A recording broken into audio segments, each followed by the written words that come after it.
A paz do Senhor, povo de Deus, tudo bem com vocês? Chegamos à nossa última lição desse trimestre maravilhoso, esse terceiro trimestre de 2024, onde nós estamos estudando os livros de Ruth, os livros de Esther, e eu quero desde já agradecer muito a você que esteve conosco todos esses 3 meses estudando.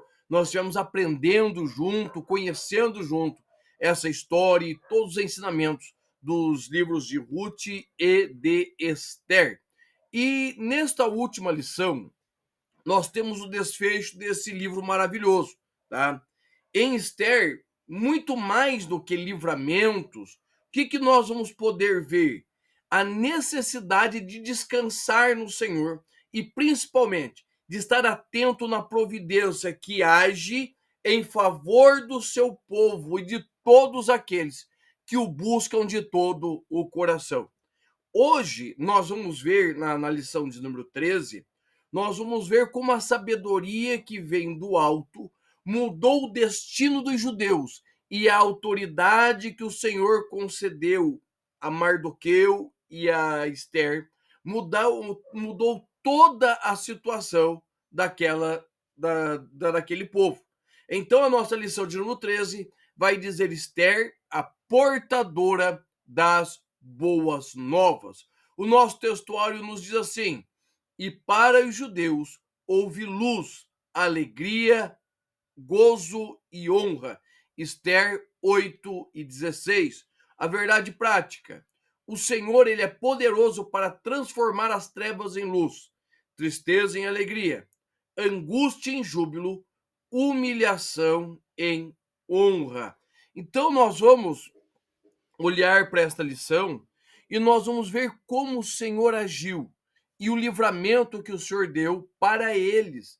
E também pode fazer isso novamente em nós, através de nós. O que é necessário?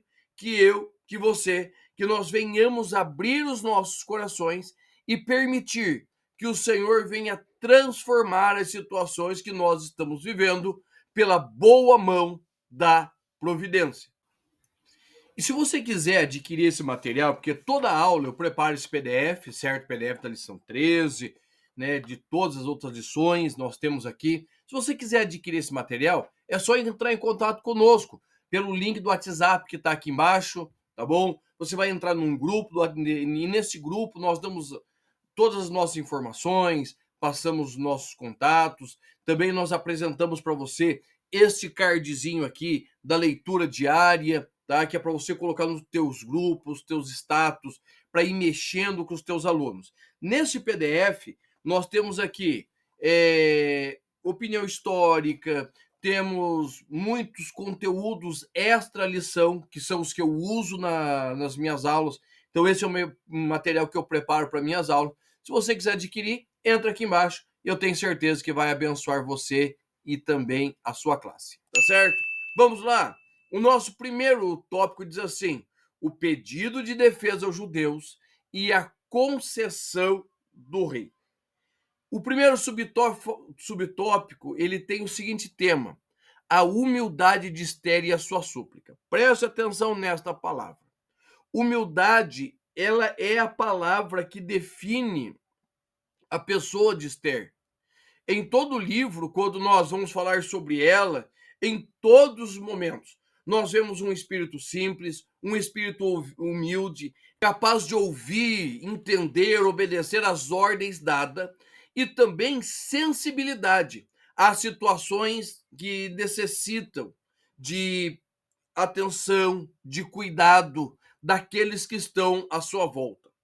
Depois da morte de Amã, o problema continuou, certo? Pois o decreto dos medos e dos persas ele não pode ser revogado. Nós vamos ver isso lá no livro de Daniel, quando o rei Ataxerxes ele vai querer livrar Daniel, mas não é possível. Mas veja bem, o Senhor ele dá estratégias. Tiago, capítulo 1, versículo 5, 6, vai dizer assim, ó: se alguém tem falta de sabedoria, peça a Deus, que ele dá graciosamente, ele concede graciosamente a todos aqueles que o pedem. Então, irmãos, é muito importante nós entendermos isso. Nos momentos de conflito, nos momentos de dificuldade, é somente pedirmos ao Senhor que Ele vai entrar com providência e vai nos dar uma saída, um escape, uma porta, independente de qual forma seja. O segundo subtópico diz assim: segurança jurídica. Algo importante que a gente precisa colocar em mente, ó, preste atenção nisso. Todas as civilizações de todos os tempos, eles sempre tiveram códigos de lei. O mais antigo que nós temos é o Código de Hammurabi, que foi descoberto na antiga Mesopotâmia, né, perto da cidade de Suzã, né, há praticamente aí 4.000 anos atrás. Tá? Esse Código de Hammurabi, ele vai trazer uma série de leis. São aproximadamente 282 leis, certo? Que vai abranger todos os aspectos da vida humana. Convivência, relacionamento, o dia a dia, tratamento, condições familiares. E é lá que nós temos a famosa lei olho por olho, dente por dente, né? A lei de Talião, é a lei da retaliação, certo? Então, é muito importante, irmãos, nós olharmos isso. Quando Assuero ele vai tentar dar livramento para o povo de Ester, ele tem um empecilho. Qual é o empecilho? A lei dos medos e dos persas, que não poderia ser revogada. Quando nós olhamos para os aspectos sociais dessa lei, nós vamos ver quão importante ela é. Da mesma forma, veja bem, o Brasil ele já teve 7 constituições, 7. A nossa última é a de 1988, mas nós já tivemos uma Constituição no Brasil Império, 1824, 1891, a primeira da República, 1934 já foi a segunda, 1937, 1946, 1967, que foi a do regime militar, e agora nós estamos com a Constituição Cidadã, a Constituição de 1988. Tá? Então, por que tudo isso? Para que possa haver harmonia entre todos os poderes, executivo, legislativo e judiciário, e que possa haver um bom convívio com todas as pessoas. É por isso que é importante esta ideia de uma segurança jurídica, e isso não era diferente no tempo de Esther. O nosso terceiro subtópico é um desdobramento disto, que ele vai falar sobre o direito de defesa. Tá?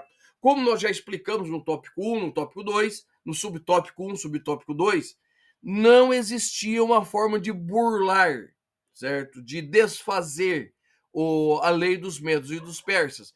Então o Senhor orienta a Assuero e também a Mardoqueu a emitir uma contra-ordem. Como assim, irmão Emerson?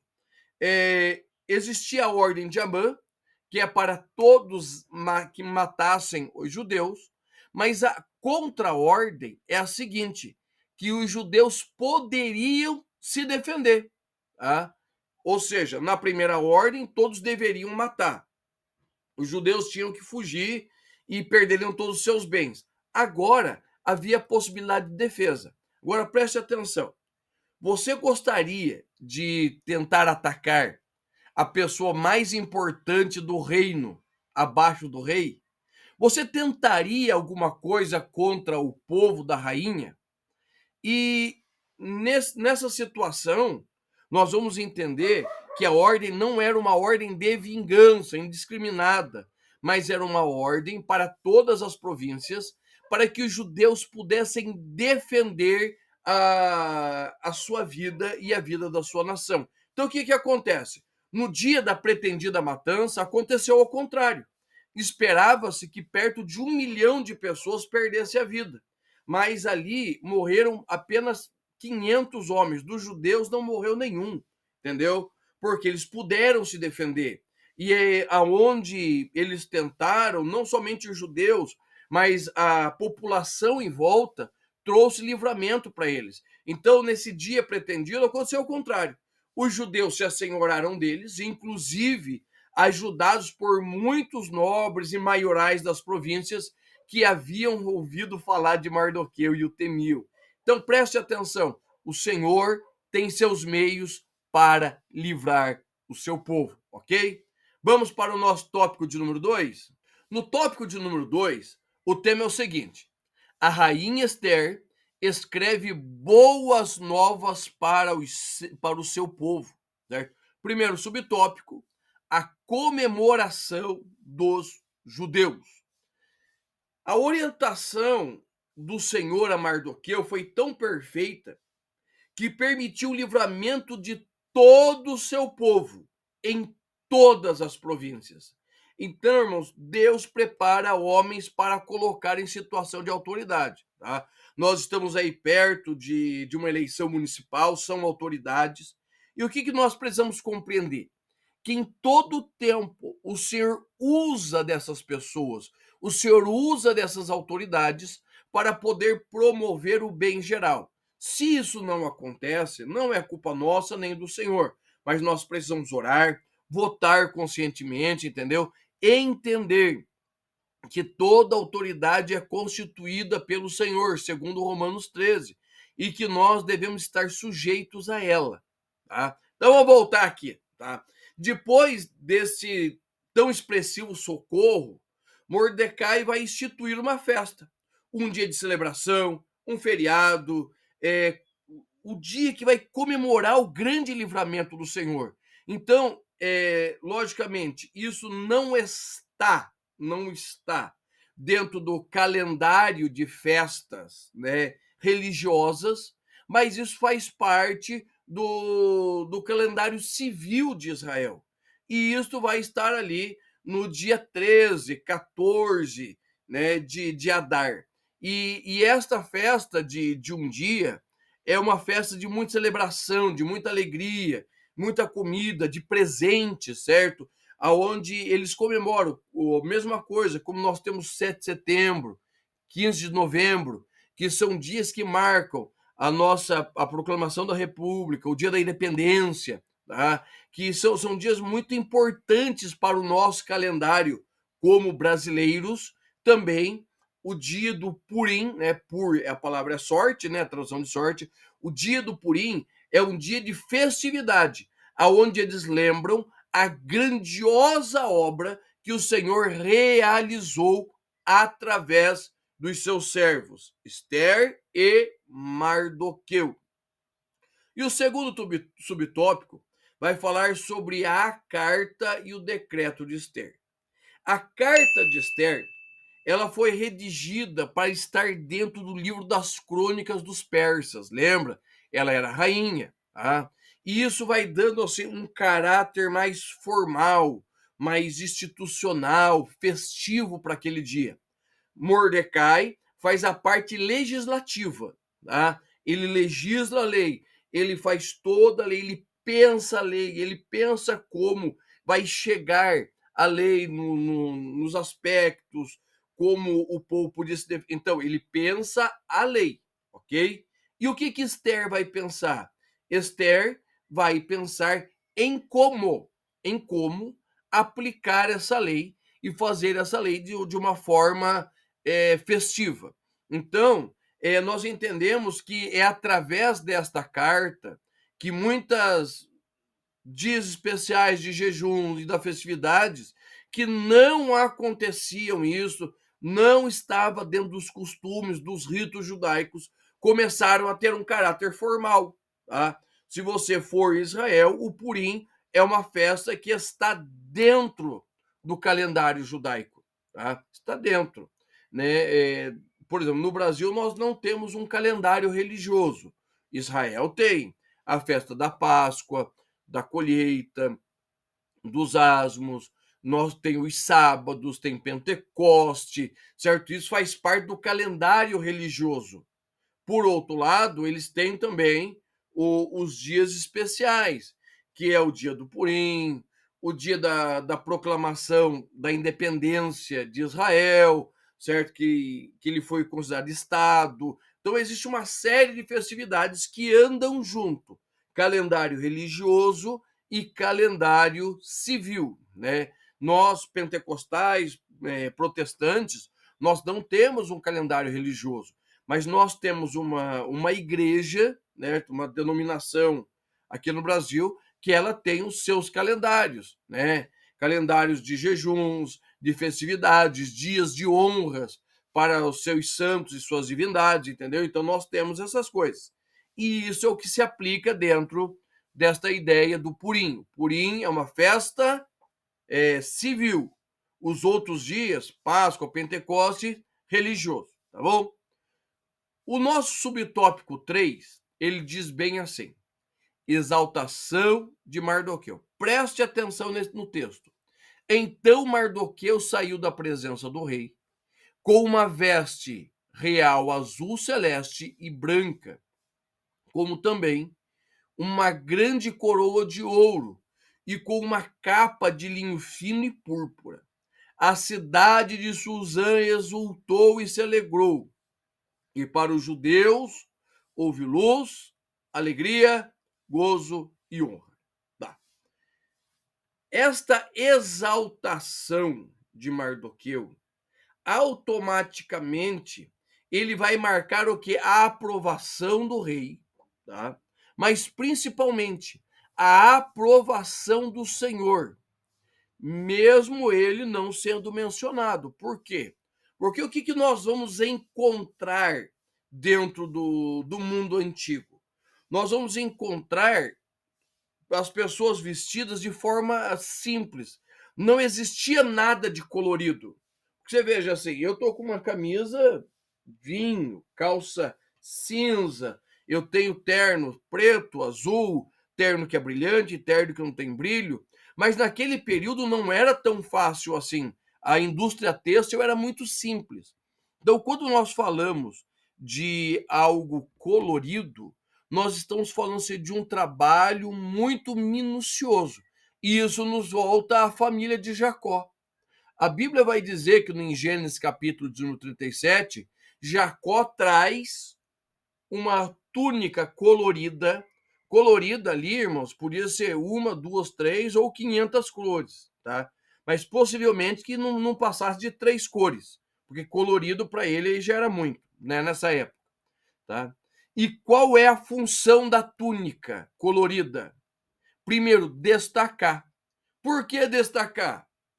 Porque naquele período a ideia é que os tecidos fossem cor de algodão cru, de lã crua, que é como se fosse um branco encardido. Não sei se dá para falar assim, mas é como se fosse um branco encardido. Eles não era alvejado, era um trabalho muito delicado alvejar tecidos. Então o que acontece? Acontece que a toda aquela produção era muito delicada. Então, eles não era simplesmente tingir o tecido, havia todo um processo de tingidura. Hoje o pessoal não conhece mais, mas aqueles que são mais velhos, são da década de 70, 80 ou para trás disso, você lembra como que as nossas mães, elas renovavam as nossas roupas, né? Principalmente nós, né, homens, que não sei por que o homem gasta tanta roupa, estraga tanto. A minha mãe, ela fazia uns baldão, colocava pó guarani, né, da cor que quisesse, e ali você tingia a roupa, certo? Havia o tingimento da roupa, ou seja, a mudança da cor da roupa. Na época que eu via minha mãe fazer, já era difícil. Era água fervendo, era uma quantidade certa de sal. Então havia todo um mistério, uma preparação ali. Agora imagine na época dos persas, tá? Imagine na época de José, como era difícil o processo de tingimento de roupa.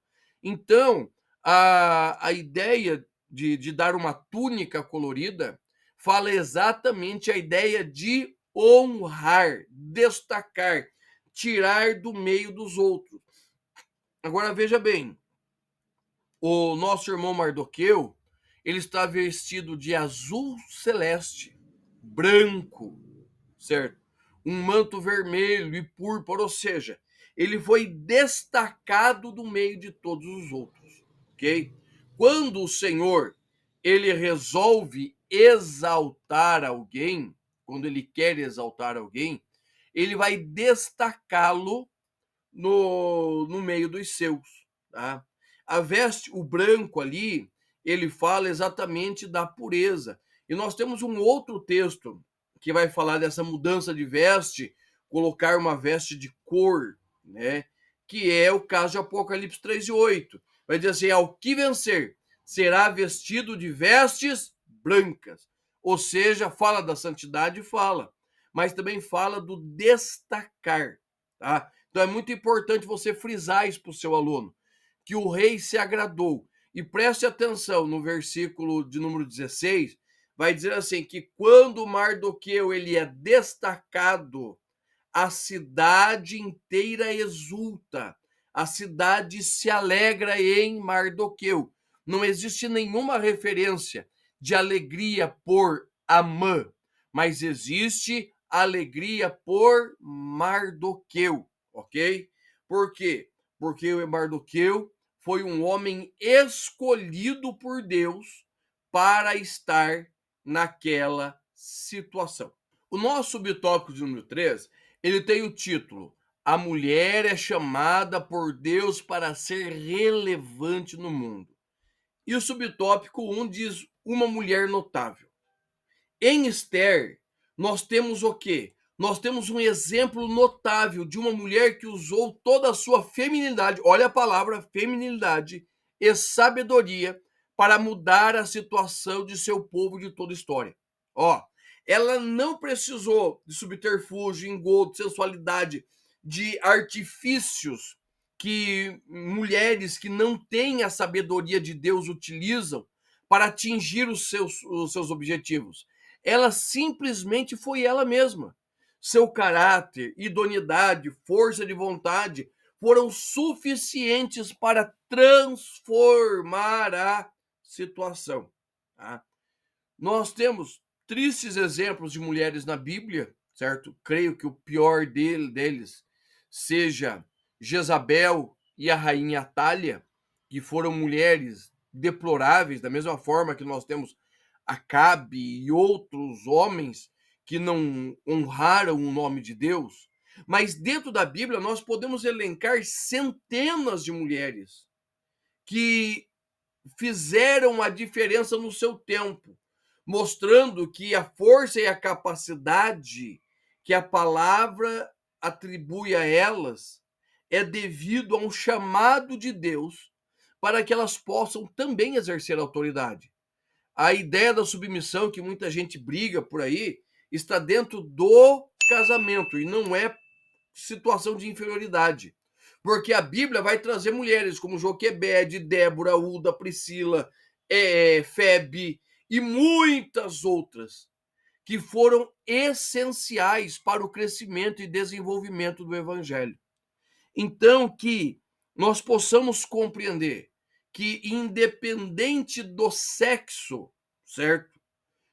Macho ou fêmea, porque somente os dois que existem, o Senhor não está procurando um homem ou uma mulher.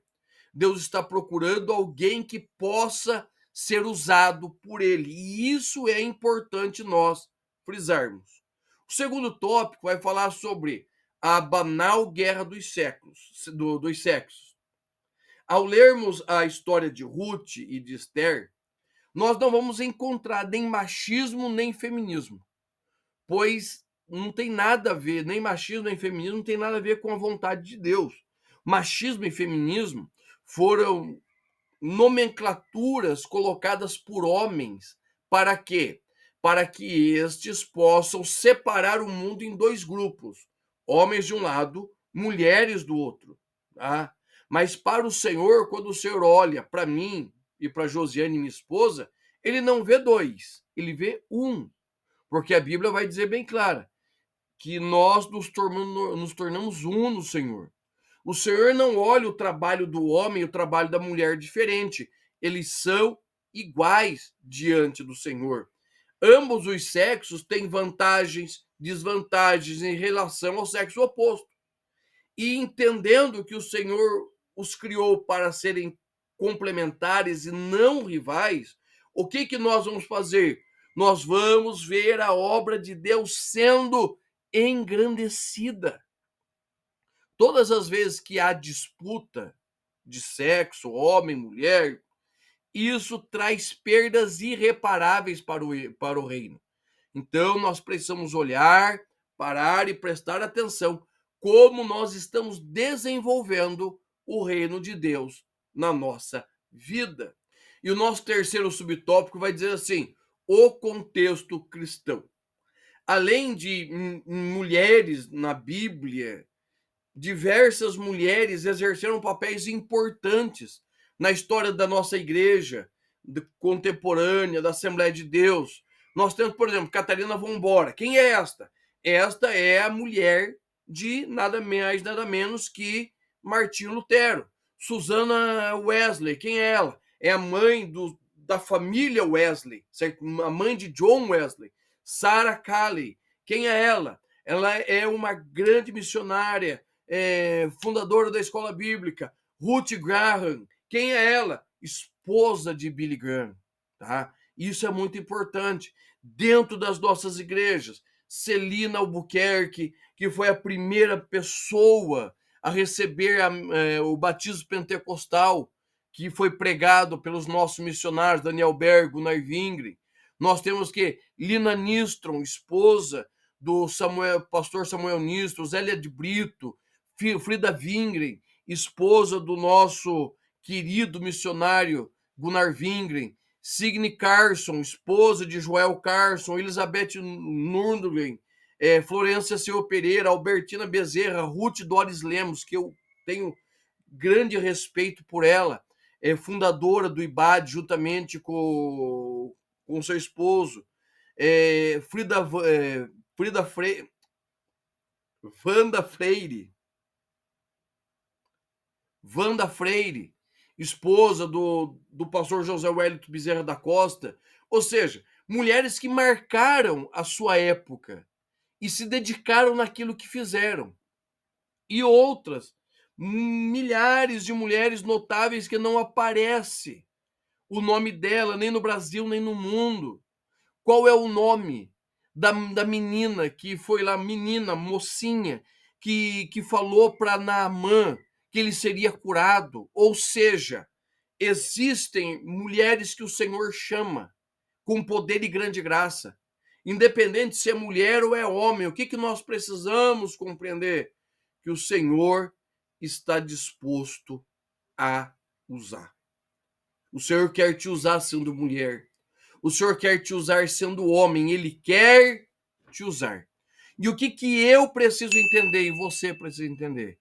Que independente de qual seja o sexo, o que nós precisamos compreender? Que o Senhor, Ele quer. É o desejo dele trabalhar nas nossas vidas. E a título de conclusão, mais uma vez eu quero agradecer você que esteve conosco. Foram 13 semanas, 13 lições, 13 aprendizados. E eu espero ter ajudado você. Eu espero continuar ajudando você, tá bom? E que o Senhor Deus te abençoe rica e poderosamente, tá certo? Então Deus te abençoe e eu te espero já no nosso próximo trimestre. Eu já estou preparando as lições. Essa é a nossa lição do quarto trimestre, as promessas de Deus, tá? Então nós vamos falar sobre 13 promessas do Senhor para nós, nossa família e para a igreja, tá bom? Deus te abençoe e até semana que vem, no quarto trimestre de 2024.